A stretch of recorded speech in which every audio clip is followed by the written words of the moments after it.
திருப்பாடல்கள் 1வது அதிகாரம். திருப்பாடல்கள் 1வது அதிகாரம். நட்பேறு பெற்றவர் யார்? அவர் பொல்லாரின் சொல்லின்படி நடவாதவர், பாவிகளின் தீய வழி இகழ்வாரின் குழுவில். ஆனால் அவர் ஆண்டவரின் திருச்சட்டத்தில் மகிழ்ச்சியுறுபவர். அவரது சட்டத்தை பற்றி அவர் நீரோடையோரம் நடப்பட்ட மரம் போல் இருப்பார். பருவ காலத்தில் கனி தந்து அம்மரத்திற்கு ஒப்பாவார். தாம் செய்வது அனைத்திலும் வெற்றி பெறுவார். ஆனால் பொல்லார் அப்படி இல்லை. அவர்கள் காற்று அடித்து செல்லும் பதரை போல் ஆவார்.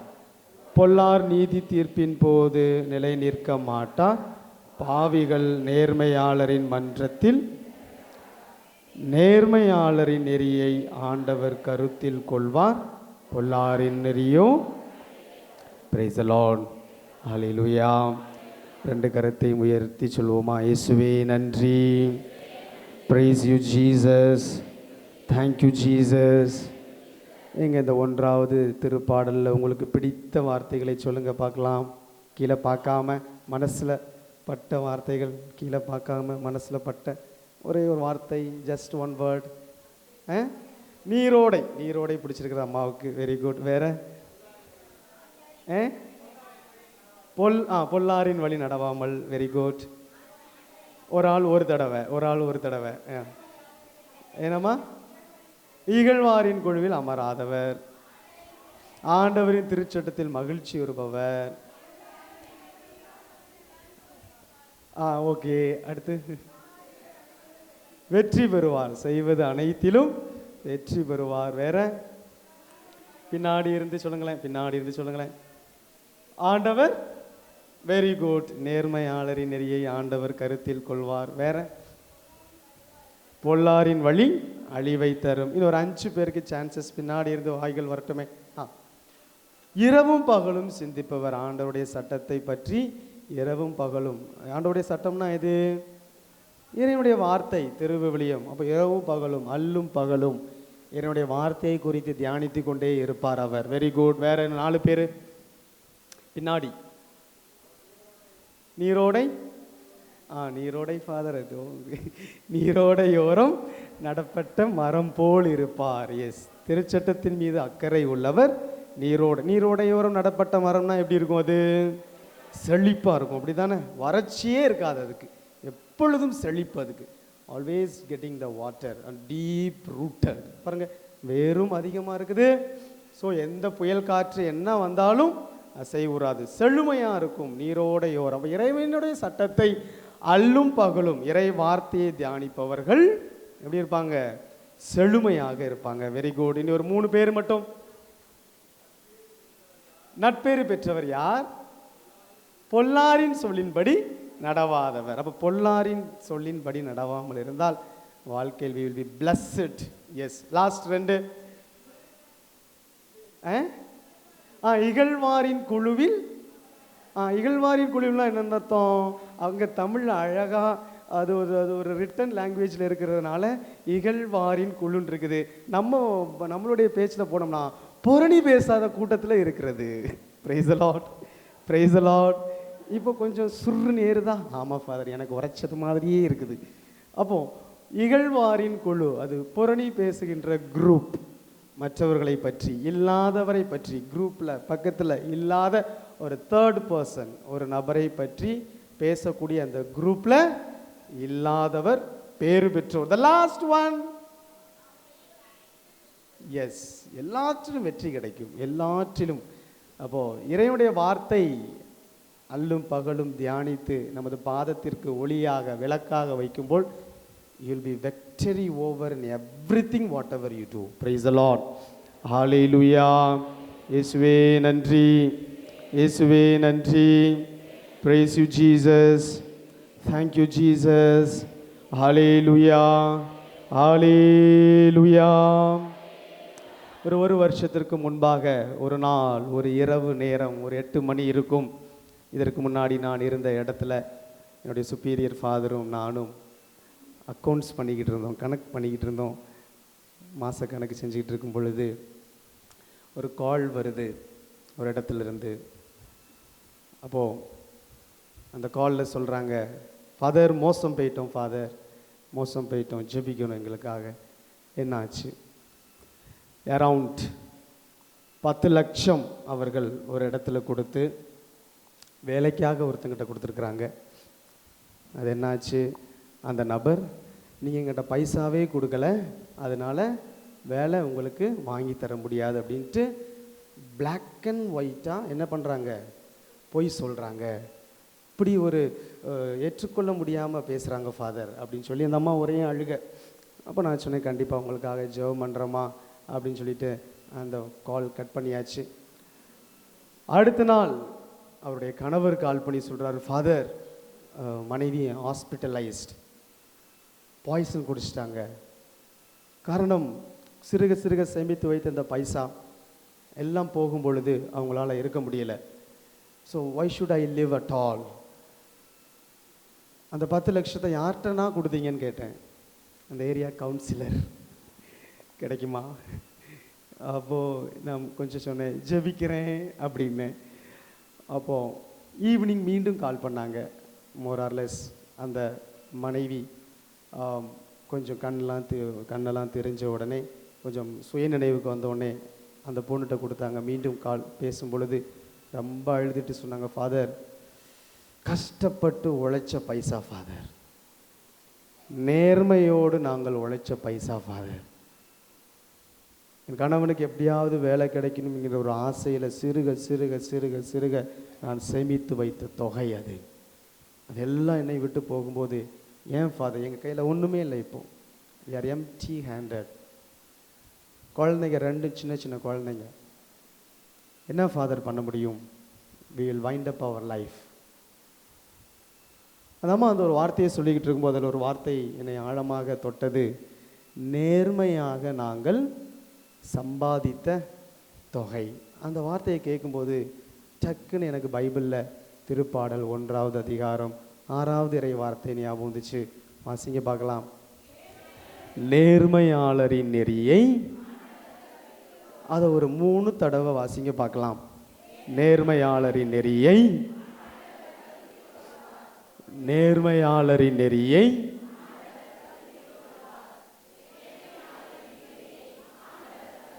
அப்போ நேர்மையாளரின் நெறியை ஆண்டவர் கருத்தில் கொள்வார். இந்த வார்த்தையுடைய சீரியஸ்னஸ் புரியணும் அப்படின்னா வேற ஒரு வார்த்தை வாசிக்கணும். திருப்பாடல்ல 8வது அதிகாரம் 4வது இறை வார்த்தை வாசிங்க பார்க்கலாம். மனிதரை நீர் நினைவில் கொள்வதற்கு அவர்கள் யார்? மனித பிறவிகளை நீர் ஒரு பொருட்டாக எண்ணுவதற்கு. இப்போ 1வது அதிகாரம் 6வது வசனம் வாசிங்க. நெறியை, 2க்கு உள்ள கான்ட்ரடிக்ஷன் புரியுதா? ஒரு இறை வார்த்தை சொல்லுது, மனிதர்களை நீ நிறைவேற்கொள்வதற்கு அவர்கள் யார்? Who at all human being? கடவுள் இருக்கக்கூடிய அந்த ஒரு மாட்சிமை, அந்த ஒரு மகிமை, அந்த ஒரு உயரிய பண்பு, அந்த ஒரு சிறந்த வல்லமை, அப்படிப்பட்ட ஒரு நிலையில் இருக்கக்கூடிய ஆண்டவர் மனிதரை ஒரு பொருட்டாக எண்ணுவதற்கு யார் அப்படின்னு ஒரு வார்த்தையை சொல்லும் பொழுது, திருப்பாடல் 1வது அதிகாரம் 6வது இறை வார்த்தை சொல்லுது, நேர்மையாளரின் வழியை ஆண்டவர். அப்போ நீ நேர்மையா வாழ்ந்தா என்றால் you are in the mind of God. Praise the Lord. உன் வழிகளை ஆண்டவர் கருத்தில் கொள்வார். அப்ப நீ நேர்மையாய் வாழ்ந்தா என்றால் உன்னை பற்றிய அக்கறை கடவுளுக்கு இருக்கும். தமிழ்ல பேசுவோமா? நேர்மையாளரின் வழிகளை. எஸ், நேர்மையாளரின் வழிகளை. நேர்மையா நீ வாழ்ந்தனா பிள்ளையே, நீ எடுக்கக்கூடிய ஒவ்வொரு ஸ்டெப்லையும் ஆண்டவர் கருத்தாயிருப்பார். ஆண்டவர் கருத்தாயிருப்பார். அப்போ இந்த அம்மா சொன்ன உடனே இந்த இறை வார்த்தை எனக்கு ஞாபகம் வந்துச்சு. உடனே நான் சொன்னேன், அம்மா தைரியமா இருங்கம்மா, I give you a tablet. I give you a tablet. நீதிமொழிகள் புஸ்தகம் 4வது அதிகாரம் நினைக்கிறேன், 4வது அதிகாரம் நீதிமொழிகள் 4 20 21 22 வாசிங்க பார்க்கலாம். நீதிமொழிகள் 4 20 பிள்ளாய் என் வார்த்தைகளுக்கு செவி கொடு. அப்போ பிள்ளாய் பிள்ளாய் பிள்ளை உட்காந்துருக்கிறியாங்க, பிள்ளாய் உன்ட்ட ஆண்டவர் சொல்றாரு, என் வார்த்தைகளுக்கு செவி கொடு, என் வார்த்தைகளுக்கு செவி கொடு. இங்கேயே உட்காந்துக்கிட்டு வேற எங்கேயா சிந்திச்சுக்கிட்டு இருக்கிறியா? பிள்ளாய் பிள்ளாய் செவி கொடுக்குறியா? கேட்க செவியுள்ளோர். ஆண்டவர் பிரசங்க வைக்கும் போதே அந்த வார்த்தையை சொல்லும் பொழுது எம்மாத்திரம் நான், ஆண்டவர் பிரசங்க வைக்கும் போதே என்ன சொன்னாரு? அப்படி அப்போ கடவுள் பார்த்துருப்பாரு. உடல் அளவில் அங்கே உட்காந்துக்கிட்டு இருக்கிறாங்க நிறைய பேர். உள்ளமெல்லாம் எங்கே இருக்குது? எப்பண்டா பண்ணு தருவார், பிரெட்டு தருவார். அதனால தான் ஆண்டவர் சொல்லியிருப்பார் நான் நினைக்கிறேன், கேட்க செவியுள்ளோர். அப்போ இறைவனுடைய வார்த்தை சொல்லுது, பிள்ளாய் என் வார்த்தைகளுக்கு செவி கொடு. செவி கொடு, உன்னுடைய செவிகளை கொடு. எஸ், நான் சொல்வதை கவனமாய் கேள். அப்போ something is going to very very important. இது ஒரு முக்கியமான காரியத்தை இறைவனுடைய வார்த்தை நம்ம சொல்ல போகிறது. எஸ், தொடர்ந்து உன் கவனத்தில் நின்று. அப்ப ரொம்ப கவனமா கேளு, பராக் பார்க்காத, சிந்தனைகளை சிதற விடாமல் உன் கவனத்தில் நின்று அதை மாற்றாத. எஸ், உன் உள்ளத்தில் பதித்து வை. வெறும் சும்மா கண்ணில் பார்த்துட்டு காதில் கேட்டுட்டு போகாத, கவனமா உன் உள்ளத்துல பதித்து வை. ஒரு வார்த்தையை நான் சொல்ல போறேன், அதை உள்ளத்துல பதித்து வை. என்னது அது? பாருங்க, யாரோ ஒரு வார்த்தையை சொல்றதுக்கு எவ்வளவு இம்பார்ட்டன்ஸ். ஒரு இன்ட்ரடக்ஷன் மாதிரி இது இருக்குதா இல்லையா? ஆமாவா இல்லையா? அந்த இன்ட்ரடக்ஷன் இன்னொரு தடவை கூட வாசிங்க பார்க்கலாம். பிள்ளாய் என் வார்த்தைகளுக்கு செவி கொடு, நான் சொல்வதை கவனி, உன் கவனத்து நின்று அவை விலகாதிருக்கட்டும், உன் உள்ளத்தில் அவற்றை. அப்ப எதை உள்ளத்துல பதித்து வைக்கணும், எதை கவனமா கேட்கணும்? அடுத்த இறை வார்த்தை, தேடி பறிவோருக்கு அவை. அப்ப இறைவனுடைய வார்த்தையை நீ தேடினாய் என்றால் உனக்கு என்ன கிடைக்குமா? உயிரளிக்கும். இறைவனுடைய வார்த்தையை கவனமா கேட்டு உள்ளத்தில் பதித்தாய் என்றால் நடைப்பிணமாக இருக்கக்கூடிய உன் வாழ்க்கைக்கு அவை என்ன கிடைக்கும்? என்ன தரும்? உயிரளிக்கும். நீரோடையோரும் நடப்பட்ட உயிரளிக்கும், உயிரளிக்கும். இறைவனுடைய வார்த்தையை உள்ளத்தில் பதித்தாய் என்றால், கவனத்தோட கேட்டாய் என்றால், சிந்தனைகளை சிதறவிடாமல் கேட்டாய் என்றால் அவை உனக்கு உயிரளிக்கும். அடுத்து உடல் நலம் தரும். Not just giving you an external thing, உனக்கு உடல் நலமும் தரும். இனி தொடர்ந்து ஓகே, அது அடுத்ததுல போகுது. அப்போ பாருங்க, அப்போ இறைவனுடைய வார்த்தை இதே இதனோட கனெக்ஷன் பண்ணி அடுத்த ஒன்று வாசிப்போமா? திருவெளிப்பாடு 1:4, திருவெளிப்பாடு 1, திருவெளிப்பாடு 1:3, திருவெளிப்பாடு 1:3. இந்த இறை வார்த்தைகளை படிப்போரும் கேட்போரும் கடைபிடிப்போரும்.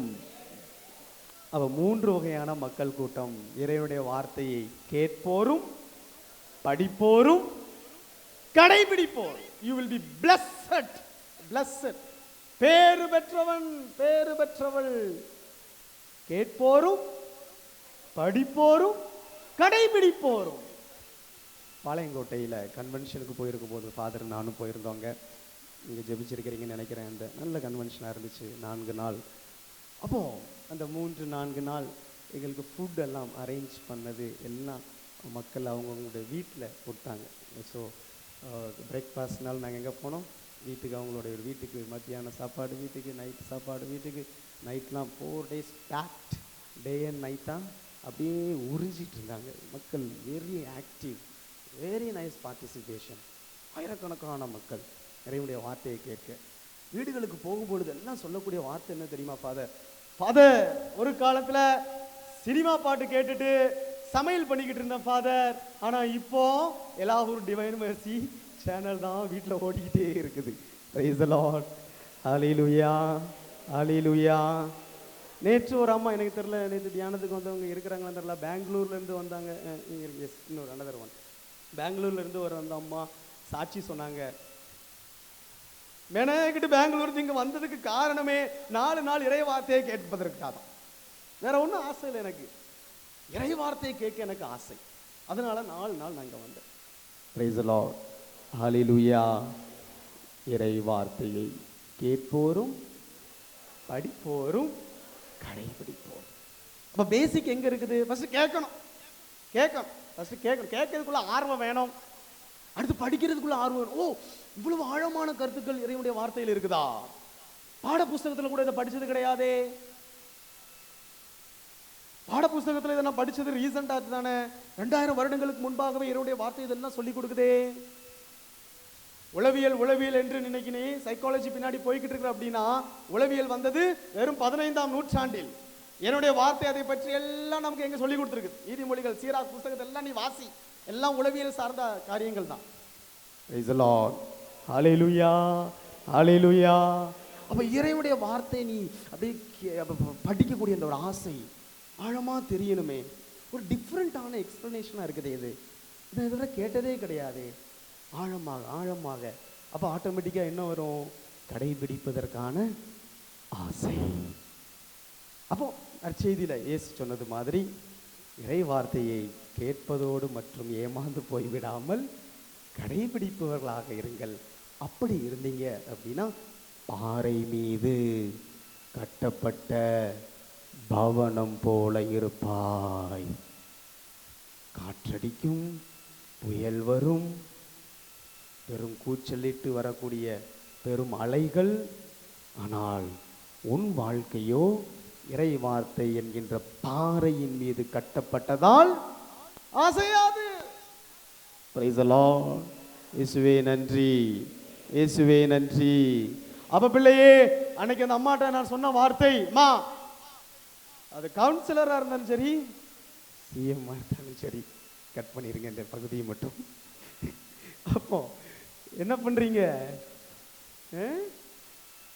இந்த டேப்லெட், இட்ஸ் a டேப்லெட்.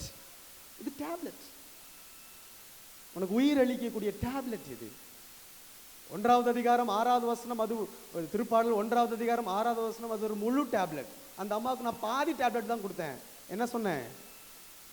நேர்மையாளரின் நெறியை ஆண்டவர் கருத்தில் கொள்வார். ஜெபி, இந்த வார்த்தையை ஜெபி, அல்லும் பகலும் ஜெபி, குடும்ப ஜெபத்தில் ஜெபி, நடக்கும்போது ஜெபி, காலேஜுக்கு அந்த ஹஸ்பண்ட் இஸ் ஒர்க்கிங் இன் த காலேஜுக்கு போகும்போது ஜெபி, நீ பைக்கில் போகும்போது ஜெபி, பிள்ளைங்கிட்ட சொல்லு, இதை நேர்மையாளரின் நெறியை கருத்தில் கொள்வார்.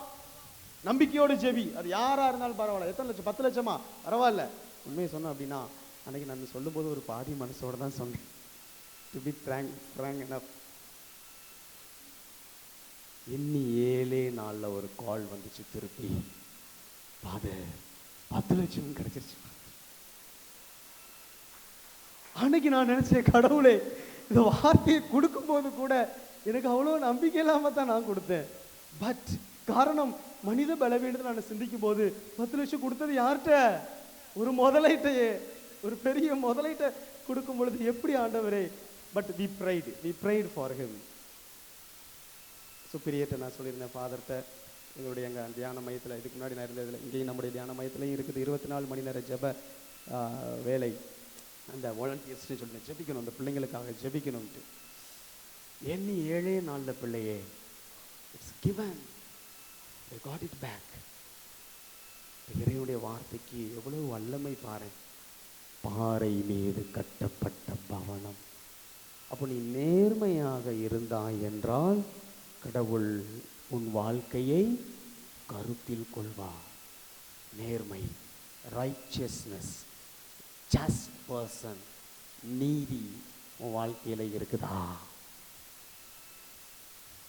Are you a righteous person? Are you a just person? சிந்திச்சு பாரு பிள்ளை, உன் வாழ்க்கையில நேர்மைக்கும் உனக்கும் எவ்வளவு தூரம் இருக்குது. ஃபாதர் நேர்மையா? அது எங்க ஃபாதர்? பிலாத்து கேட்டது மாதிரி உண்மையா, அது என்ன அப்படின்னு கேட்டது மாதிரி, ஃபாதர் இந்த காலத்துலலாம் அது சாத்தியமாகுமா ஃபாதர்? நோ. பிள்ளையே, நேர்மைக்கும் அழிவுக்கும் தொடர்புண்டு. நேர்மைக்கும் அழிவுக்கும் தொடர்புண்டு. இதை பற்றி ஆழமாக சிந்திக்கும் போது எனக்கு ரொம்ப ஆச்சரியமா இருந்துச்சு. என்னுடைய வார்த்தை எவ்வளவு ஆழமா சொல்லுது தெரியுமா நேர்மையை பற்றி. அப்போ ஒரு நாடு அழிவு உறுகிறது என்றால் அங்கு நேர்மையாளர் இல்லை என்ற அர்த்தம். ஒரு கிராமம் அழிவுறுகிறது என்றால் அங்கு நேர்மையாளர் இல்லை என்ற அர்த்தம். ஒரு குடும்பம் அழிவுறுகிறது என்றால் அங்கு நேர்மையாளர் இல்லை என்ற அர்த்தம். ஒரு தலைமுறையே இல்லாமல் நாசமாக போகிறது என்றால் அங்கு நேர்மையாளர் இல்லை என்று அர்த்தம். தொடக்க நூல் புஸ்தகம் 18வது அதிகாரம், நமக்கு தெரிந்த பகுதி. என்ன நடக்குதுங்க? ஆபிரகாமும் கடவுள் என்ன பண்றாங்க? 2 பேரும் அப்படியா? எஸ் எஸ் எஸ் 18வது அதிகாரம் எடுங்க பார்க்கலாம். தொடக்க நூல் புஸ்தகம் 18வது அதிகாரம் 16வது வார்த்தையிலிருந்து வாசிங்க பார்க்கலாம். கவனமா வாசிங்க. அந்த மனிதர்கள் எழுந்து, அந்த மனிதர்கள்னா யாரு? அதுக்கு முன்னாடி அந்த 3 நபர்கள் வந்து நல்லா ஆட்டு பிரியாணி சாப்பிட்டுட்டு போனாங்க, அப்படித்தானே? அப்ப அந்த 3 நபர்கள் அவ்விடம் விட்டு எழுந்து சோதோமை நோக்கி சென்றார். அப்போ அவங்க 3 பேரும் ட்ரினிட்டேரியன் காட். அதோட எக்ஸ்பிளனேஷன் சபை நமக்கு, திருச்சபை நமக்கு கொடுப்பது, 3 இறைவன் விண்ணகத்திலிருந்து இறங்கி வந்தார்கள் என்ற ஒரு எக்ஸ்பிளனேஷன் நமக்கு கொடுக்குது. அப்போ 3 இறைவன் விண்ணகம் விட்டு இறங்கி வந்ததோட லட்சியம் எங்கு போவதற்கு? சோதம் குமாராவுக்கு போவதற்கு. வர்ற வழியில அவங்களுக்கு பசி எடுத்துச்சு. அதனால ஆபிரகாம்கிட்ட வந்து என்ன பண்ணாங்க? சாப்பிட்டாங்க. அவ்வளவுதான் வித்தியாசம். உங்களோட டெஸ்டினேஷன் வீட்டில இருந்து புறப்படும் போது எங்க இருந்தது? எல்லாம் ஒரு தியான மையத்துக்கு. பிரேக்ஃபாஸ்ட் சாப்பிட்டீங்களா? சாப்பிட்டீங்களா? கொஞ்சம் பேர் இங்கே வந்து சாப்பிட்ருப்பீங்க, கொஞ்சம் பேர் வழியில் சாப்பிட்ருப்பீங்க. அது மாதிரி தான் ஆபிரகாம் வீட்டுக்கு just get in and came back. Destination எங்கே இருந்தது? சோதோம் கொமாரா. அப்போ அவர்கள் விண்ணகம் விட்டு இறங்கி சோதோம் கொமாராவுக்கு வருவதற்கு ஒரு காரணம் இருந்தது. தொடர்ந்து வாசிங்க. ஆபிரகாம் உடன் சென்று வழி அனுப்பினார். அப்ப நல்ல ஒரு குடும்ப தலைவன் பாருங்க, பாசமான ஒரு தலைவன், விருந்தோம்பல் உள்ள ஒரு தமிழனா இருக்கும்னு நினைக்கிறேன் Abraham. Price the Lord, price the Lord. அப்போ ஆபிரகாமுக்கு இருக்கக்கூடிய பண்பு பாருங்க. வீட்டில் ஒரு கெஸ்ட் வந்தாங்க அப்படின்னா என்ன பண்றது? சாப்பிட வச்சு மட்டும் பை பாய்னு உள்ள பண்ணி அனுப்பல. வாசப்படி வர போயிட்டு வரணும், போயிட்டு வரணும், வந்துடாத இனிமே மவளே அப்படின்ட்டு நம்ம சில நேரம் இருப்போம், அப்படித்தானே? ஆனால் ஆபிரகாம் நல்ல ஒரு விருந்தோம்பல் பண்பு இருக்கக்கூடிய மனுஷனா இருந்தார். அப்போ ஆபிரகாம் என்ன பண்றாரு? வந்த கெஸ்ட்டை வழி அனுப்புறதுனால அவருக்கு ஒரு கிஃப்ட் கிடைச்சது. வாசிங்க. அப்பொழுது அவர் நான் செய்யவிருப்பதை, அப்ப பாருங்க, வழி அனுப்பி வச்சதுனால ஆண்டவருடைய ரகசிய திட்டத்தை ஆபிரகாமுக்கு வெளிப்படுத்துகிறார். வீட்டுக்குள்ளே இருந்து போயிட்டு வான்னு அனுப்பியிருந்தார் அப்படின்னா அப்படியே எங்க போயிருப்பாரு? சோதோமை நோக்கி போயிருப்பாங்க 3 பேரும். ஆனால் வழி அனுப்பி வச்சதுனால பாருங்க ஆபிரகாமுக்கு இருந்த கன்சர்ன். அப்ப இறைவன் சொல்றாரு, டேய், நான் இங்க வந்ததும் வீட்டை சாப்பிட்டு போறதுக்கு இல்லடா. ஐ had an intention to come over here. நான் இங்க வந்ததுக்கு ஒரு நோக்கம் இருந்தது. நான் நடத்தவிருப்பதை ஆபிரகாமிடமிருந்து மறைப்பேனோ, ஆபிரகாமிடமிருந்து மறைப்பேனோ. அப்படி இந்த ஆபிரகாம் எப்படிப்பட்டவரா இருந்தார் அப்படின்னு தெரியணும் அப்படின்னா கொஞ்சம் புரட்டி வாசிக்கணும். ஆபிரகாமை பத்தி தெரியணும் அப்படின்னா 15:6 வசனம் வாசிங்க பார்க்கலாம். 15:6 ஜெனசிஸ் 15:6 கொண்டிருந்தார். நீதியான், நேர்மையாளர். ஆபிரகாம் ஒரு நேர்மையாளர். ஆபிரகாம் எப்படி நேர்மையாளர் இருந்தாரு? கடவுள் மீது. அப்போ கடவுள் மேல நம்பிக்கை வைக்கிறவங்க எல்லாரும் எப்படி இருப்பாங்களாம்? நேர்மையாளர். அப்போ நேர்மையாளரான ஆபிரகாம்கிட்ட கடவுள் சொல்றாரு, புள்ள உன்கிட்ட இருந்து மறைப்பேனாடா, என் திட்டத்தை மறைப்பேனா நான். அப்போ என்ன, அதுக்கு அடுத்து அவங்க 2 பேருக்கு இடையில அந்த கான்வர்சேஷன், அந்த ஃப்ரெண்ட்லி கான்வர்சேஷன் நடக்குது. அதோட தொடக்கம் பாருங்க, எடுத்து வாசிங்க. 19வது வசனத்திலிருந்தே வாசிங்க பார்க்கலாம். ஏனெனில் பாருங்க, மீண்டும் அதே பாருங்க 15வது ரிப்பீட் பண்ண அதே வார்த்தை, ஆபிரகாம்கிட்ட இருக்கக்கூடிய அந்த பண்பு இங்க மீண்டும் ஆண்டவர் சொல்றாரு பாருங்க. ஏனெனில் நீதி நேர்மை வழி நின்று எனக்கு கீழ்ப்படியும்படி தன் புதல்வருக்கும் தனக்கு பின் தன் வழிமணர்விற்கும் கற்றுத்தருமான ஆண்டவராகிய நான் ஆபிரகாமுக்கு வாக்களித்ததை பாருங்க. அவன் மட்டும் நீதிமான் அல்ல, அவன் மட்டும் நேர்மையானன் அல்ல, அவன் சந்ததிக்கு அவன் கற்றுக் கொடுக்கிறான். எப்படி வாழணுமா? நேர்மையாளராக, நீதியோடு. ஆபிரகாமுக்கு இருந்த பண்பு. அப்பா இருக்குதாப்பா இந்த பண்பு உன்ட்ட? ஆபிரகாமுக்கு இருந்த பண்பு. மா உன்ட்ட இருக்குதா? உன் பிள்ளைங்களுக்கு கற்றுக் கொடுக்கிறியா? ஆபிரகாமை குறித்து கடவுள் எவ்வளவு பெருமையா சொல்றாரு பாருங்களேன். How proud. வாசிங்க இந்த இறைவார்த்தையை ஒரு தடவை கூட சத்தமா. 19. ஏனெனில் நீதி நேர்மை வழி நின்று எனக்கு கீழ்ப்படியும்படி தன் புதல்வருக்கும் தனக்கு பின் தன் வழிமரபினருக்கும் கற்றுத்தருமாறு ஆண்டவராகிய நான் ஆபிரகாமுக்கு வாக்களித்ததை என்று. அப்போ அதோட அர்த்தம் என்னன்னா, கடவுள் இதை வெளியில சொல்லல, மனசுக்குள்ள வச்சுட்டு அவரை நினைச்சு பெருமை அடைந்தான். சில நேரம் நம்ம புள்ள சில காரியங்கள் செய்துட்டு வரும்போது அப்பா நீ அப்ரிஷியேட் பண்ண மாட்ட, ஆனா மனசுக்குள்ள ஒரு பெருமை, என் புள்ளடா பண்ணிட்டடா. ஆமாவா இல்லையா? கடவுள் அவருடைய படைப்பாகிய ஆபிரகாமை நினைத்து பெருமை அடைந்த தருணம் அது. பெருமை அடைந்த தருணம். நீ மாத்திரம் நீதிமான் அல்ல, நீ மாத்திரம் நேர்மையாளர் அல்ல, உன் சந்ததிகளுக்கும் அதை கற்றுக் கொடுக்கிறார் பாருங்க. அதனால தான் இன்னைக்கு நம்ம என்ன சொல்றோம்? ஆபிரகாமின் கடவுள், ஈசாக்கின் யாக்கோபின், பாருங்க ஒரு தலைமுறையின் கடவுள். அவன் ஒரு தலைமுறை. கடவுளுக்கு பெருமை, அந்த குடும்பத்தை சார்ந்த கடவுள் என்று சொல்லிக்கொள்ள அவருக்கு ஒரு பெருமை இருந்தது. என் பிள்ளைங்கடா அவங்க. காரணம் என்ன? நீதிமான், நேர்மையாளர். தொடர்ந்து வாசிங்க பார்க்கலாம். ஆதலால் அப்ப இப்பதான் ஆண்டவர் பேசுறாரு பாருங்க, தன்னுடைய மறைபொருளை கொடு. இவ்வளவு நேரம் ஆண்டவர் மனசுக்குள்ளதான் சொல்லிட்டு இருந்தார் தன்னை பற்றி, ஆபிரகாம் பற்றி பெருமை அடைந்துட்டு. இப்ப ஆண்டவர் வெளியில ஆபிரகாம்கிட்ட அந்த ரகசியத்தை உடைக்கிறார். எதற்காக நான் விண்ணகம் விட்டு வந்தேன் என்பதை ஆபிரகாமுக்கு வெளிப்படுத்தி கொடுக்கிறார். தொடர்ந்து சோதோம் கொராவுக்கு எதிராக பெரும் கண்டன குரல் எழும்பியுள்ளது, அவற்றின் பாவம் மிகவும் கொடியது. என்னை வந்தடைந்த கண்டன குரலின்படி அவர்கள் நடந்து கொண்டார்களா இல்லையா என்று அறிந்து கொள்ள நான் இறங்கி சென்று பார்ப்பேன் என்றார்.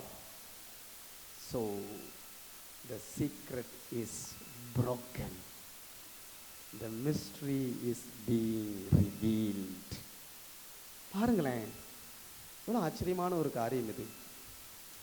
அப்போ நீதியோடும் நேர்மையோடு நீ வாழ்ந்தாய் என்றால் கடவுள் ரகசியங்களை உனக்கு வெளிப்படுத்தி கொடுப்பார்.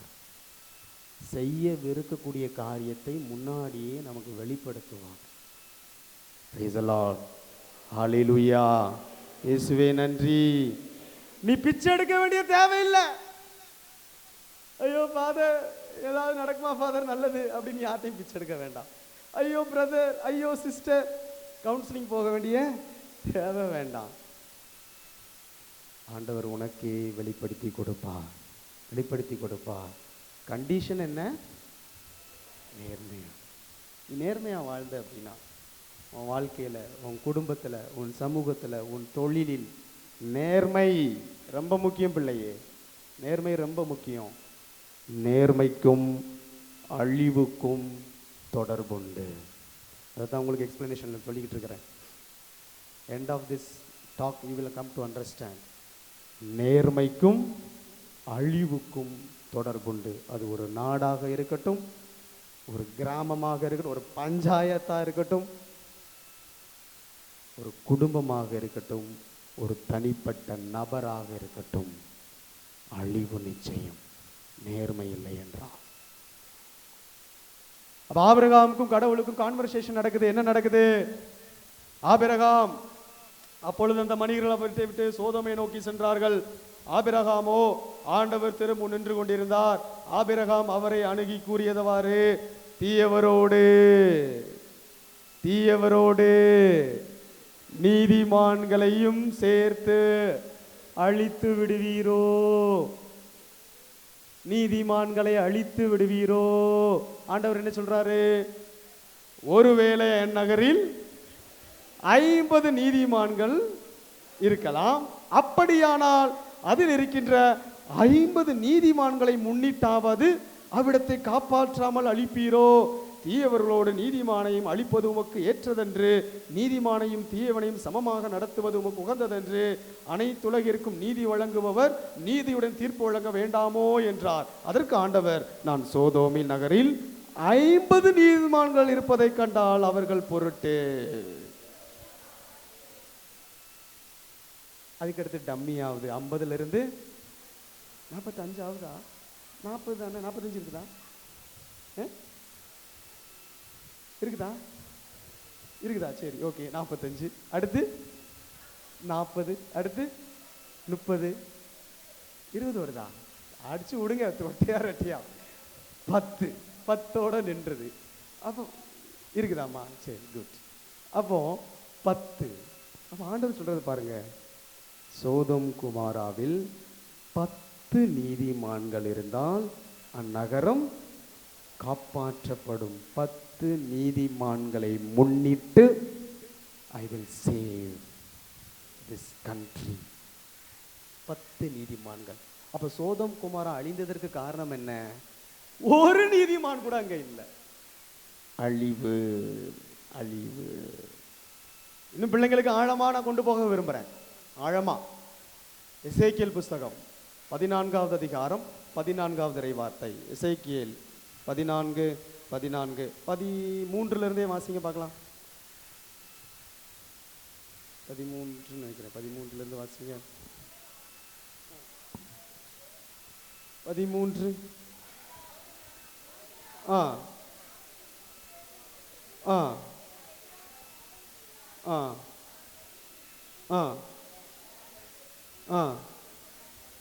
அப்ப பாருங்க, என்னுடைய வார்த்தை சொல்றதை கவனமா கேளுங்க. பைபிள் கொண்டு வராதவங்க கவனமா கேளுமா.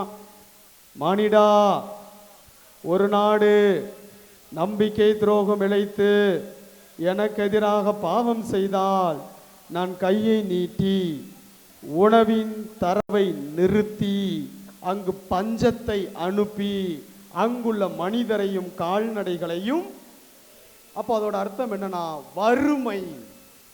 ஒரு நாடு ஆண்டவருக்கு எதிராக பாவம் செய்தால் வறுமை, உணவு தட்டுப்பாடு, தொழில் இல்லாமல் இருக்கும். தொழிலுக்காக அங்கேயும் இங்கேயும் ஓடுவ, உன் நாட்டில் தொழில் இருக்காது. அதான் கால்நடைகளுடைய அழிவு. அப்பனா ஃபாதர், என்கிட்ட கால்நடைகள்லாம் இல்லை ஃபாதர்னு சிந்திக்க கூடாது. அதோட அர்த்தம் என்ன? தொழில் இருக்காது. தொழில் பற்றாக்குறை. தொழிலுக்காக அங்கேயும் இங்கேயும் ஓடுவ, பிச்சை எடுக்கக்கூடிய நிலைமை வரும், திருடக்கூடிய நிலைமை ஏற்படும். அப்போ ஒரு நாடு நம்பிக்கை துரோகம் இழைத்து எனக்கு எதிராக பாவம் செய்தார். அது எந்த பாவம் என்பதை தான் 14வது வசனத்தில் ஆண்டவர் சொல்றார். வாசிங்க. அப்போது நோவா, தானியேல், யோபு ஆகிய மூவரும் அங்கிருந்தால் அவர்கள் தங்கள் நேர்மையால் தங்கள் உயிரை காத்துக்கொள்வர். பாரு, இவருடைய வார்த்தை சொல்லுது. அப்போ ஒரு நாடு நேர்மைத்தனத்தை இழந்து, நீதி இல்லாமல், ஒழுக்கம் இல்லாமல், நேர்மைத்தனம், குறிப்பா நேர்மை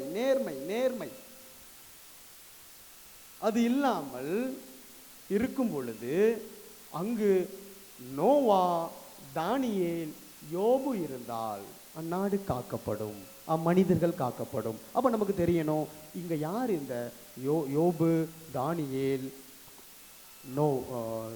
நோவா. அப்ப முதல்ல நம்ம நோவாவுக்கு வருவோம்.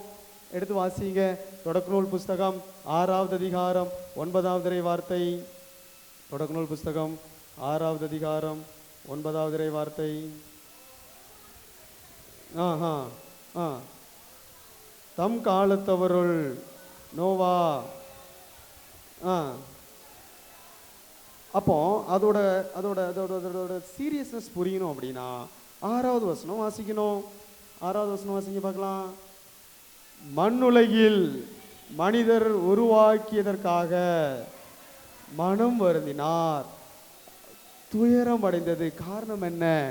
மண்ணுலகில் ஒரு நேர்மையாளன் கிடையாது. அப்படி ஆண்டவர் துயரம் அடைந்த பொழுதுதான் மண்ணுலகில் ஒரே ஒரு நேர்மையாளரை பார்க்கிறார். அதுதான் இப்ப நம்ம கேட்ட வசனம் வாசிங்க. 9வது வசனம். நோவாவின் வழிமரபினர் தம் காலத்தவருள் நோவா நேர்மையாளராகவும். பாருங்க, என்னுடைய வார்த்தை எவ்வளவு அழகா சொல்லுது பாருங்க. தம் காலத்து அந்த வழிமுறை, அந்த தலைமுறை, அந்த உலகத்திலேயே அதனால தான் அங்க அழிவு நடக்குது. கடவுள் உலகை அழித்ததற்கு, நோவாவுடைய காலத்தில் உலகை அழித்ததற்கு காரணம் அதுதான். நேர்மைத்தனம் இல்லை. சோதம் கோமாரா அழிந்ததற்கு காரணம் நேர்மையாளர்கள் இல்லை. உலகம் 2வது பிறப்பை அடைந்ததற்கு காரணம் நேர்மையாளர்கள் இல்லை. அப்ப அந்த காலத்தில் நேர்மையாளராக வாழ்ந்த ஒரே ஒரு மனுஷன் யாரு? நோவா. அவனை முன்னிட்டு அவனுடைய தலைமுறையை ஆண்டவர் காப்பாற்றுறார். பாருங்க, 7வது வசனம் 7வது அதிகாரம் 1வது வசனம் வாசிக்கும் போது தெரியும். சாரி, 22வது வசனம் வாசிங்க. 6:22. கடவுள் ஓகே 7:1 வாசிங்க. அதுக்கடுத்து வாசிக்கலாம். 7:1. அப்பொழுது ஆண்டவர் நோவாவிற்கு கூறியது, உன் குடும்பத்தார் அனைவரோடும் பேழைக்குள் செல், ஏனெனில் இத்தலைமுறையில். அப்போ நோவாவின் முன்னிட்டு குடும்பம் காப்பாற்றப்படுகிறது. கடவுள் பார்க்கல நோவாவோட மனைவி எப்படி இருக்கிறா, பிள்ளைங்க எப்படி இருக்கிறான்னு பார்க்கல. நோவா நேர்மையாளன். நோவாவை முன்னிட்டு குடும்பம். நீ உன் குடும்பத்தோடு பேழைகளை போப்பா, நான் பார்த்துக்கிறேன். Praise the Lord. Hallelujah. Hallelujah. Hallelujah. அப்போ நோவாவையும் குடும்பத்தையும் நோவா எந்தெந்த பறவைகள், எந்தெந்த இனங்களை எல்லாம் தேர்ந்தெடுத்து உள்ளே வைத்தாரோ அவை ஒழிக, பாக்கி எல்லாம் அழிந்து போயிற்று, துடைக்கப்பட்டது. இல்லையே, வாழ்க்கையை கொஞ்சம் சீரியஸ்னஸாக நீ பாண்டர் ஓவர் திங்க் பண்ணி பாரு. இன்னைக்கு உன் அழிவுக்கு காரணம் என்ன? உன் வறுமைக்கு காரணம் என்ன? உன் பிரச்சனைகளுக்கு காரணம் என்ன? வாழ்க்கையில் நேர்மைத்தனத்தை இழந்திருக்கின்றாயா? Do you have the compromising quality in your life? எல்லாத்துலேயும் ஒரு காம்ப்ரமைஸ் பண்ணுற ஒரு ஒரு ஒரு ஒரு ஒரு ஒரு ஒரு பண்பு, ஒரு கேரக்டர். இவ்வளோதானே. பொய் சொல்கிறதுக்கு ஒரு வெக்கம் இல்லாமல் சும்மா அப்படி வாய் திறந்தாலும் என்ன வருது? அப்படி சரளமாக வருது. சில சிச்சுவேஷன்லாம் மேனேஜ் பண்ணுறத உன்னைய மாதிரி அடிச்சுக்கிட முடியாது யாருமே. நான் சொல்கிறது புரியுதா? அப்படியே இல்லாத காரியத்தை நடந்தது மாதிரியே அப்படி போட்டு அப்படி கொடுக்கிறது. நேர்மை இல்லை. நேர்மையா வாழ்றதுக்கு உனக்கு பயம். எல்லாரும் இப்படிதானே ஃபாதர் இருக்கிறாங்க. Why can't I be? நோவா மாதிரி வாழுப்பில்லையே. ஆண்டவர் மெச்சுவார் உன்னை பார்த்து. ரொம்ப சொன்ன காரியம் இது. எல்லாரும் என்ன கிறிஸ்தவ வாழ்க்கை ஒழுங்காக வாழ்கிறாங்க, என் பிள்ளைங்களுக்கு எதுக்கு ஞானஸ்தானம் கொடுக்கணும்? ரொம்ப சொன்னது, என் பிள்ளைங்களுக்கு எதுக்கு ஞானஸ்தானம் வாங்கிட்டு என்ன பண்ண போகிறான் அவன்? ஞானஸ்தானம் வாங்குறவங்க எல்லாம் யோகியங்களாக இருக்கிறாங்களா? ரொம்ப சொன்ன காரியம். பிள்ளைங்களுக்கு இன்னும் ஞானஸ்தானம் கொடுக்கல.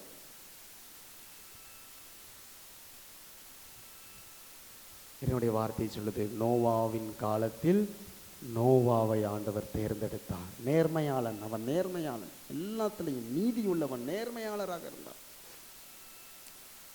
ஒரு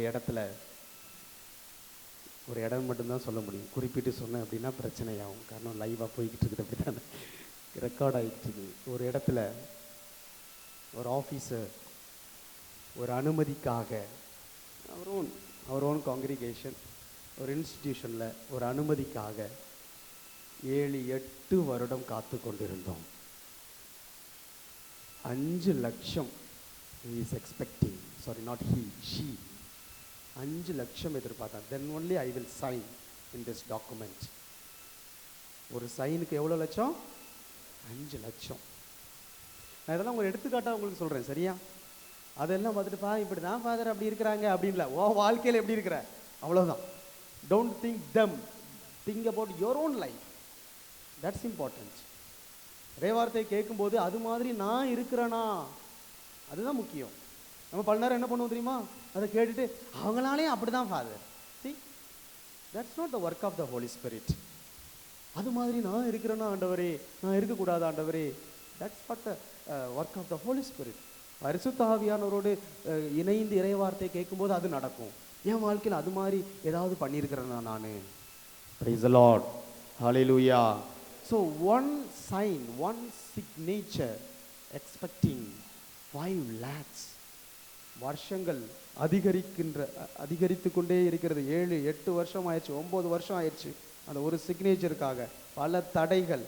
எங்களோட ப்ரொவின்ஷியல் வெரி ஸ்ட்ரிக்டாக சொல்லியிருந்தாங்க, நோ நோ, கொடுக்க முடியாது கொடுக்க முடியாது, அப்படி கொடுக்க முடியாதுன்னு சொன்னால் 7 8 9 10 வருஷம் ஆயிடுச்சு. சிக்னேச்சரோட ரேட்டும் அதிகரித்து கொண்டே இருந்தது. வேற வழி இல்லாமல் கண்ணீர் சிந்தி உழைத்த அந்த பெரிய தொகையை கொடுத்தோம். சிக்னேச்சர் கிடைச்சிச்சு. whether you believe it or not, within 3 days அந்த ஆஃபீஸர் வேற ஒரு இதில் பிடிபட்டு சஸ்பெண்டட் forever. ஃபாதர்ஸ் நாங்கள் கைதட்டி சந்தோஷப்பட்டோம். praise the Lord, praise the Lord. காரணம் என்ன? கண்ணீர் சிந்தி உழைச்ச பைசாங்க அது. ரத்தம் சிந்தி ஓடி ஓடி இறைவார்த்தையை அறிவித்து உழைச்ச பைசா அது. உங்களே மாதிரி எத்தனையோ நபர்கள் கொடுத்த பைசா அது. இறைவார்த்தைக்காக, ஊழியத்திற்காக கொடுத்த paisa. Every penny is counted. இங்கே இந்த தியான மையத்தில் ஒரு செங்கல் வைக்கிறது கூட 10 தடவை நாங்கள் யோசிப்போம். 10 தடவை யோசிப்போம். Whether it is needed. பின்னாடி போன வாரம் இது நடந்துட்டு இருந்துச்சு. என்ன, இந்த மழை அடுத்த மாதம் நிறைய மழை வரும்னு சொல்கிறாங்க, நிறைய அங்கே தண்ணி வரும்னு சொல்கிறாங்க. நான் ஃபஸ்ட் டைம் எக்ஸ்பீரியன்ஸ் பண்ண போகிறேன். நிறைய தண்ணி வரும், எல்லாம் நிறைய மிதந்துக்கிட்டு இருக்குன்னு சொன்னாங்க. அப்போ அதற்காக முன்னாடியே நம்ம பின்னாடி என்ன பண்ணுறோம், அந்த மழை தண்ணி ஒரு கால்வாய் மாதிரி ரெடி பண்ணிக்கிட்டு இருக்கிறோம். அப்போது நம்முடைய மெய்சன் வந்து பட்ஜெட் பண்ணார். ஒரு 50 அடி கால்வாய், 1.5 லட்சம் பட்ஜெட். எத்தனை அடி கால்வாய்? அவர் மனசில் நினச்சார், ஒரு பெரிய பில்டிங் கட்டுறேன் அப்படின்ட்டு. ஒரு செங்கல் வைக்கிறது கூட 10 தடவை யோசிச்சு நாங்கள் 3 பேரும் சிந்திக்கிறோம், whether it is needed for this time. இதில் எவ்வளோ பைசா நம்ம என்ன செய்யலாம், கம்மி பண்ணலாம். Praise the Lord. Hallelujah. இயேசுவே நன்றி, இயேசுவே நன்றி. அதனால் பிள்ளையே பாருங்க, நான் தான் சொன்னேன், நேர்மைத்தனத்தோடு நீ இருந்த அப்படின்னா உன் சார்பாக அங்கு கடவுள் செயலாற்றுவார். நீ ஒன்றும் செய்ய வேண்டாம். உன் சார்பாக ஆண்டவர் நிற்பா. உன் வாழ்க்கைய நேர்மை இருக்கணும், நீதி இருக்கணும், நியாயம் இருக்கணும், உண்மை இருக்கணும். நேர்மையாளரின் நெறியை கருத்தில் கொள்வார். அப்ப யோபுட்ட அந்த நேர்மைத்தனம் இருந்தது.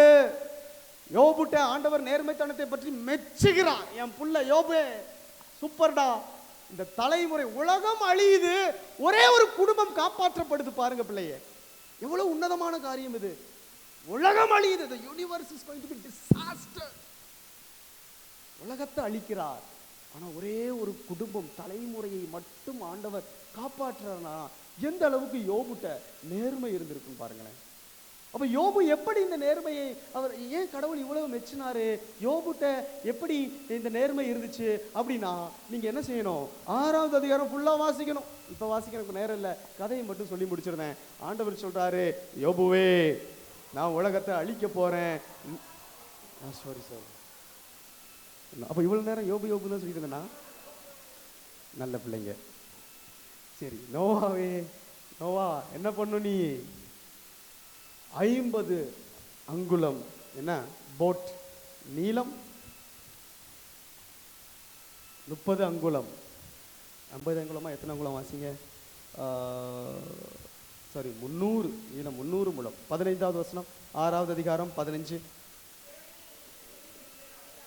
ம் ம் ம் அப்போ பாருங்க, அப்படிப்பட்ட ஒரு போட், ஒரு பெரிய ஒரு கப்பலை ஆண்டவர் செய்ய சொல்றார். இமேஜின் பண்ணுவோமே, நீங்கள் ஊட்டியில் இருக்கிறீங்க அல்லது கொடைக்கானலில் இருக்கிறீங்கன்னு வச்சுக்கிடுவோம், அந்த மலை உயரத்தில் இருக்கிறீங்க. அப்போ அங்கே தான் ஆண்டவர் உங்கள்கிட்ட வந்து சொல்கிறாரு, டேய் பெரிய வெள்ளப்பெருக்கு வரப்போகுதுடா, பெரிய போட் செய்டா அப்படின்னு சொல்கிறார் ஆண்டவர். நீங்கள் செய்வீங்களா? அப்படி செஞ்சாலும் மக்கள் உங்களை பார்த்து என்ன செய்வாங்க? டேய் பைத்தியக்காரா, மலை உச்சியில் இருந்துட்டு இங்கேயா உனக்கு என்ன வெள்ளப்பெருக்கு வரப்போகுது? சென்னையில் இருந்து கண்டிப்பாக செய்யணும், சரியா? ஒரு படகு செஞ்சு வச்சுக்கோங்க, ரெடியாக வச்சுக்கோங்க, சரியா? எப்போ வேணாலும் யூஸ் ஆகும் சொல்கிறாங்க. சீக்கிரமாகவே சென்னை இல்லாமல் போக சொல்கிறாங்க. அதனால் சேஃபாக ஒரு படகை செஞ்சு வீட்டில் எங்கேயாவது ஒழிச்சு வச்சுக்கோங்க, இப்போ எஸ்கேப் ஆகிறதுக்கு கரெக்டாக இருக்கும். பிரைஸ் தி லார்ட், ஹல்லேலூயா, இயேசுவே நன்றி. அப்போ அன்பார்ந்தவர்களே, யோபுவை அப்போ பாருங்கள், எத்தனை பேர் கிண்டல் பண்ணியிருப்பாங்க, கேலி பண்ணியிருப்பாங்க. நோவாவே சரி, யோபு எனக்கு ரொம்ப பிடிச்சி போச்சு, அதனால தான் இப்போ அடுத்த யோபுவை பற்றி தான் சொல்ல போகிறேன். அப்போ நோவா எத்தனை பேர் கேலி பண்ணியிருப்பாங்க, கிண்டல் பண்ணியிருப்பாங்க. ஆனால் நோவா கடவுளுக்கு கீழ்ப்படிந்தான். அந்த வார்த்தையை தான் நம்ம வாசிக்கணும். 6வது அதிகாரம் 22வது வசனம். கடவுள் தமக்கு கட்டளையிட்டபடியே எல்லாவற்றையும் பாருங்க, அடுத்த வசனம் தான் இப்ப கனெக்ட் பண்ணி வாசிக்க பார்க்கலாம். அப்பொழுது ஆண்டவர் எப்பொழுது கூறினார்? அவருடைய கட்டளைகள் படி வாழ்ந்த பொழுது ஆண்டவர் நோவாவுக்கு என்ன சொன்னாரு? நீ உன் குடும்பத்தார் அனைவரோடும் பேழைக்குள் செல், ஏனெனில் தலைமுறையில் உன்னையே நான். அப்ப கட்டளைகளை கடைபிடித்தால் நேர்மையாளன். கட்டளைகளை கடைபிடித்தால் நேர்மையாளன். Where is the 10 commandments in your life? 10 கட்டளைகள் ஆண்டவர் தந்தாரே பிள்ளையே, உன் வாழ்க்கையில் எப்படி இருக்குது? 10 கட்டளைகள். கட்டளைகளை கடைபிடித்தால் நீ நேர்மையான வாழ்க்கை வாழ முடியும். கட்டளைகள் உனக்கு பாரமாக இருக்குது அப்படின்னா அங்கே கடவுளிடம் உனக்கு அன்பு இல்லை என்று அர்த்தம். யோவானர் செய்தி 15வது அதிகாரம், யோவானர் செய்தி 15வது அதிகாரம் 9-10 வாசிங்க பார்க்கலாம். யோவானர் செய்தி 9வது 15 9-10.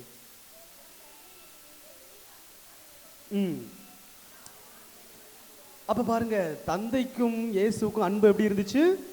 இப்படி இருந்துச்சுங்க, இப்படி இருந்துச்சு. என் தந்தை என் மீது அன்பு கொண்டுள்ளது போல நான் அன்பு கொண்டுள்ளேன். நான் என் தந்தையின் கட்டளைகளை கடைபிடித்து அவரது அன்பில் நிலைத்திருப்பது போல நீங்கள் என் கட்டளைகளை கடைபிடித்தால் அப்ப அன்பிற்கும் கட்டளைகளுக்கும் தொடர்புண்டு. அப்ப கடவுளை நீ அன்பு செய்யற அப்படின்னா என்ன செய்யணும்? கட்டளைகளை கடைபிடிக்கணும். வெறுமனே சும்மா உட்காந்துட்டு God I love you Jesus I love you Jesus, foolish words, good for nothing, விதற்றலான வார்த்தைகள். யாருக்கு பயன்? நீ உன்னையே சொல்லிக்கலாம், எப்பா கடவுளை அன்பு செய்கிறேன், கடவுளை அன்பு செய்கிறேன்னு. கட்டளைகள் எங்கே இருக்குது? அப்போ கட்டளைகளுக்கும் அன்பிற்கும் தொடர்புண்டு. உங்கள் குடும்ப வாழ்க்கையை எடுத்து பாருங்களேன். அன்பு மனைவியே, அன்பு கணவனே, to you love your husband, to you love your wife?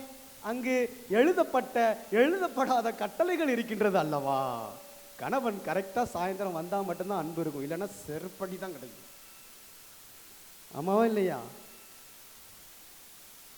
அதே மாதிரி தான் மனைவி. சில காரியங்கள் என்ன செய்யணும்? கீழ்ப்படியணும் கணவனுக்கு. அப்போதாங்க அன்பு இருக்கும். நான் அன்பு செய்கிறேன்னு சொல்லிட்டு 2 பேரும் உங்கள் இஷ்டத்துப்படி வாழ முடியுமா? அங்கே எழுதப்படாத கட்டளைகள் உண்டு. கல்யாணத்துக்கு முன்னாடி சொல்லுவாங்க, there is no commandments in love father. அன்புல எங்க ஃபாதர் கட்டளை இருக்குது? No, there is no sorry in love. கல்யாணத்துக்கு அப்புறம் கணவனுடைய மொபைல் ஃபோன் யார்கிட்ட இருக்கும்?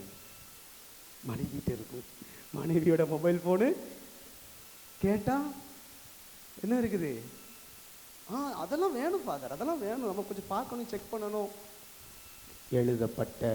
எழுதப்படாத கட்டளைகள். அன்பு அன்பிற்கும் கட்டளைகளுக்கும் தொடர்புண்டு பிள்ளையே. இப்போ சாதாரண குடும்ப வாழ்க்கையிலேயே அங்கே கட்டளைகள் இருக்கிறது என்றால், கடவுளுக்கும் உனக்கும் உள்ள உறவில் எங்க கட்டளை? ஆண்டவர் இந்த கட்டளையை கொடுக்கக்கூடிய அந்த அந்த அந்த அந்த அந்த அந்த அந்த விடுதலை பயண புஸ்தகம் 19, 20, 21, 22, 23, 24, 25 அந்த அதிகாரத்தை ஒன்று புரட்டி போடணும். எடுங்க பார்க்கலாம். விடுதலை பயண புஸ்தகம் கட்டளைகளை கொடுக்கக்கூடிய அந்த ஒரு அந்த ஒரு அந்த ஒரு சிச்சுவேஷன் 19வது அதிகாரம் வாங்க ஃபஸ்ட்டு. அப்போ முதலாக ஆண்டவர் பாருங்க, ஆண்டவர் இஸ்ராயல் மக்களை வழி நடத்துறாரு. நெருப்பு தூணாக, மேக தூணாக, செங்கடலை கடக்க செய்கிறார். எல்லாம் 10 அதிசயங்கள் எல்லாம் செஞ்சுட்டு வந்துட்டு இஸ்ராயல் மக்கள்கிட்ட சொல்றாரு ஆண்டவர், பிள்ளை நான் உங்களை ரொம்ப அன்பு செஞ்சுட்டேன், எனக்கு உங்களை ரொம்ப பிடிச்சி போச்சு. இந்த உலகில் எவ்வளவோ மக்கள் தொகை இருக்குது, எவ்வளவோ மக்கள் இனங்கள் இருக்குது, கூட்டம் இருக்குது, but I love you most. எனக்கு உங்களை ரொம்ப பிடிச்சி போச்சு. உங்களுக்கு என்னை பிடிக்குதா? டு யூ லவ் மீ அப்படின்னு கேட்டுட்டு ஆண்டவர் சொல்றாரு, if you say yes I will give you the commandments. 19வது அதிகாரம் 5வது வார்த்தை, நீங்கள் என் வார்த்தைக்கு செவி சாய்த்து பாருங்க, என் உடன்படிக்கையை கடைபிடித்தால், பாரு பாரு பாரு பாரு பாரு, எனக்கு கடைபிடித்து என் உடன்படிக்கை அதன்னு சொல்ல போறாரு. இனிமே தான் அடுத்த அதிகாரத்தில் சொல்ல போறாரு. there is an if clause, ஒரு கண்டிஷன் ஆண்டவர் வைக்கிறார். ஒரு கண்டிஷன் இருக்குதுங்க, நீ உடன்படிக்கையை கடைபிடித்தால் அனைத்து உலகும் என் உடைமை எனினும், இந்த உலகமே நான் படைச்சதுதான், என் அதிகாரத்துக்கு கீழ் இருக்குது, பட் நீ என் உடன்படிக்கையை கடைபிடித்தாய் என்றால் நீ என்னாவ எல்லா இனங்களிலும் தனி சொத்து, என் தனி சொத்து. உன்னை தொடுபவன் என் கண்மணியை தொடுபவன் ஆவான். தனி சொத்து, உனக்கு ஒண்ணுனா நான் சும்மா இருக்க மாட்டேன், தனி சொத்து. Praise the Lord. Hallelujah. Hallelujah. தனி சொத்துனா என்ன அர்த்தம்? ஃபார் எக்ஸாம்பிள் பாருங்க, நமக்கு ஃபுல்லாக ஒரு காம்பவுண்ட் ஷவர் இருக்குது, அப்படித்தானே? காம்பவுண்ட் ஷவர் இருக்குது. இந்த காம்பவுண்ட் ஷவருக்கு வெளியில போய் என்னால் சில காரியங்கள் செய்ய முடியும். காரணம் ஐ எம் இந்தியன் சிட்டிசன். நான் என்ன பண்றேன்? வரி கொடுக்குறேன், ஆமாவா இல்லையா? ஸோ எனக்கு வெளியில போய் ரோட்ல பயணம் செய்ய முடியும், அங்க போய் என்ன வேணாலும் பண்ணலாம். பட் இந்த காம்பவுண்டுக்கு உள்ளது இருக்குது என்னுடைய தனி சொத்து. இங்க உரிமை யாருக்கு மட்டும்? அதுதான் ஆண்டவர் சொல்றார், நீ தனி சொத்தாவாய் கடவுளுடைய உடன்படிக்கை கட்டளைகளை கடைபிடித்தால். இந்த உலகம் முழுவதும் எனக்குள்ளதான், என்னுடைய அதிகாரத்துக்கு கீழ் உள்ளதான். பட் நீ உடன்படிக்கையை கடைபிடித்தா என்றால், கட்டளைகளை கடைபிடித்தா என்றால், நீ தனி சொத்து. உன் மேல ஒரு தூசி படுவதற்கு கூட ஆண்டவர் அனுமதிக்க மாட்டார். Praise the Lord.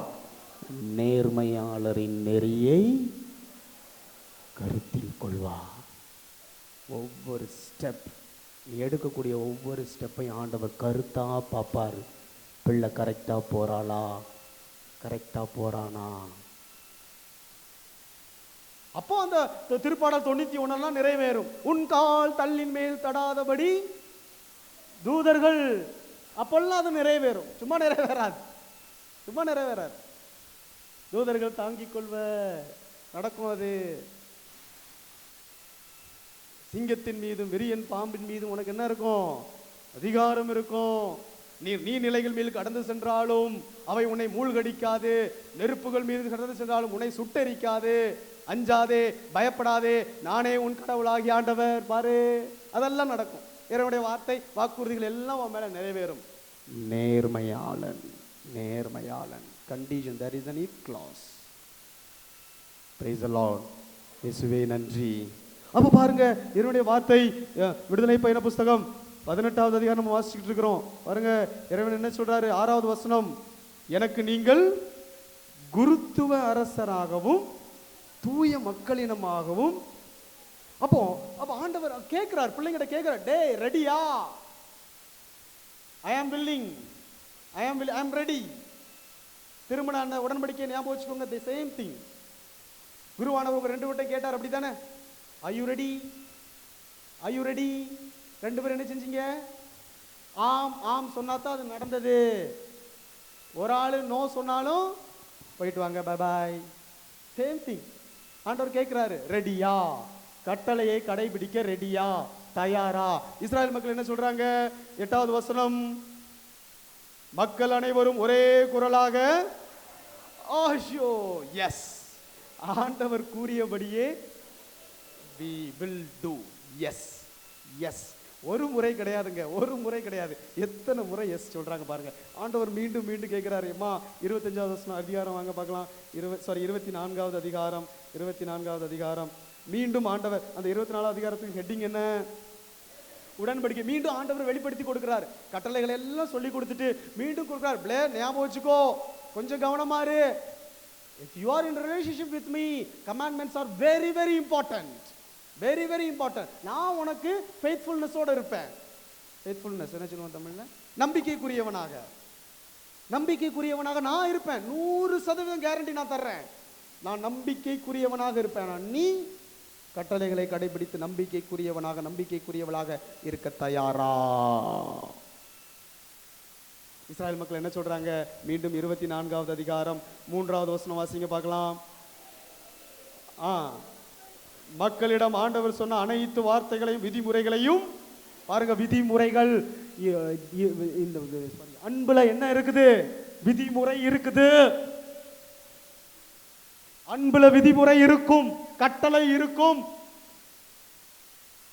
அப்படி இல்லாத அன்பு கிடையாது, அது பொய். அன்புல விதிமுறைகள் இல்லை என்றால் அது பொய்யான அன்பு, அது வெறும் காமம். காமத்திற்கும் அன்பிற்கும் வித்தியாசம் உண்டு. காமம் என்பது உணர்வு, அன்பு என்பது வாழ்க்கை. Praise the Lord. Hallelujah. இயேசுவே நன்றி. உணர்வு எப்ப வேணாலும் வரும் போகும், வாழ்க்கை one at a time. Praise the Lord. அதான் வித்தியாசம். ஆண்டவர் அதான் சொல்றாரு, சீரியஸ்னஸ். ஞாபகம் வச்சுக்கோ பிள்ளையே, ஞாபகம் வச்சுக்கோ. ரெடியா? ஆண்டவர் மோசே மீண்டும் வந்து மலையிலிருந்து இறங்கி வந்து என்ன சொல்றாரு பாருங்க. ஆண்டவர் சொன்ன அனைத்து வார்த்தைகளையும் விதிமுறைகளையும் அறிவித்தார். மக்கள் அனைவரும் ஒரே குரலாக ஆண்டவர் கூறிய அனைத்தையும் நாங்கள், எத்தனாவது தடவை சொல்றாங்க இது? 2வது தடவை. முடியல முடியல முடியல. மீண்டும் 7வது வசனம் வாசிங்க. மோசே மீண்டும் ஆண்டவர் சொல்றா, டே ஒண்ணு கூடி அவங்க காதுல ஏறும்படி சொல்றா. 7வது வசனம், அவர் உடன்படிக்கையின் ஏட்டை எடுத்து மக்கள் காதுகளில், பாருங்க எவ்வளவு அழகான இறை வார்த்தை பாருங்க. சும்மா அப்பம் கிடைக்கும், மண்ணா கிடைக்கும் அப்படிங்கிறதுக்காக ஆம் சொல்லாத, வாழ்க்கையில ஏதோ ஒரு நல்லது கிடைக்கும் அப்படிங்கிறதுக்காக கிறிஸ்தவனா மாறாத. நேத்து உள்ளிருப்பு தியானம் முடிஞ்ச உடனே ஒரு ஹிந்து ஒரு ஒரு சகோதரர் தியானத்துல வந்திருந்தாங்க. தியானம் முடிஞ்ச உடனே பார்த்தாங்க. ஃபாதர், நான் நினைச்சேன் கிறிஸ்தவ மதம் அப்படிங்கிறது ஏதோ அப்படி வாழ்ந்துட்டு போயிடலாம் அப்படின்ட்டு. அதோட சீரியஸ்னஸ் இப்போ தான் எனக்கு புரியுது. I am very happy about that. அந்த ஒரு வார்த்தை அவர் சொன்னபோது ரொம்ப சந்தோஷமா இருந்துச்சு. 4 நாள் தியானத்துல அந்த மகன் கிறிஸ்துவத்தை பற்றி எவ்வளவு அழகா அறிந்து கொண்டான் பாருங்க. அவர் சொன்னா, சென்னையில இருந்து ஒருத்தர் is going to be baptised within a year, Red ஹில்ஸ்ல பக்கத்துல ஏதோ பங்குல. அவர் சொன்னார் என்கிட்ட, வெரி வெரி சீரியஸ்னஸ், கொஞ்சம் பயமா இருக்குது ஃபாதர், இதெல்லாம் வாழ முடியுமா அப்படின்ட்டு. Praise the Lord. Hallelujah. Hallelujah. அப்போது ஏனோதானோ என்கின்ற வாழ்க்கையில் இது உறவே. கிறிஸ்தவம் என்பது உறவு, அது ஒரு வெறும் சடங்குகள் அல்ல. Praise the Lord. அப்போ வாசிங்க பார்க்கலாம். இஸ்ரேல் மக்கள் என்ன சொல்றாங்க? அனைத்தையும் நாங்கள் செயல்படுத்தி கீழ்ப்படிவோம். பாருங்க, 3வது முறை, 3 முறை இஸ்ரேல் மக்கள் என்ன சொன்னாங்க? Yes yes yes. அதுக்கு அடுத்த உடன்படிக்கை நடந்தது. அப்போ கட்டளைகள், அப்போ நோவாவை போல கட்டளைகளை கடைபிடித்தால் என்ன இருக்கும்? நேர்மையாளராக மாற முடியும். Praise the Lord. இயேசுவே நன்றி, இயேசுவே நன்றி, இயேசுவே நன்றி, இயேசுவே நன்றி. ஹல்லேலூயா, ஹல்லேலூயா, ஹல்லேலூயா, ஹல்லேலூயா. இன்னொரு நாள் நம்ம யோபுவை பற்றியும் தானியேலை பற்றியும் பார்ப்போம். சரியா?